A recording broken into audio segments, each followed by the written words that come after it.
Peut-on encore inviter Dieudonné dans les médias? C'est la question épineuse de la semaine.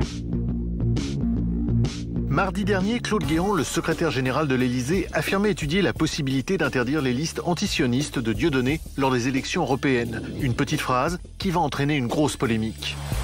Faut-il interdire à Dieudonné de présenter aux élections européennes ces listes antisionistes? Pour beaucoup, même si le droit le permettait, interdire ces listes, ce serait surtout lui faire de la publicité. Au-delà des questions juridico-politiques, c'est la manière de traiter cette information qui va varier d'un média à l'autre. D'un côté, ceux qui ont donné la parole au principal intéressé comme France 2 ou BFM TV. De l'autre, ceux qui évoquent l'affaire, comme TF1, sans diffuser d'interview de Dieudonné.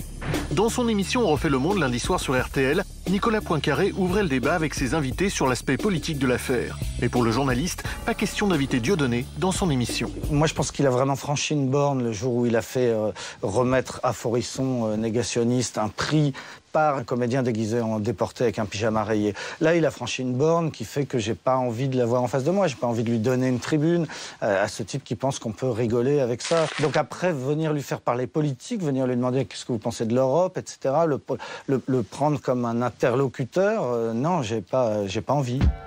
Du côté de RMC, Jean-Jacques Bourdin a choisi l'option inverse. Donner la parole à Dieudonné pour le faire réagir aux propos de Claude Guéant.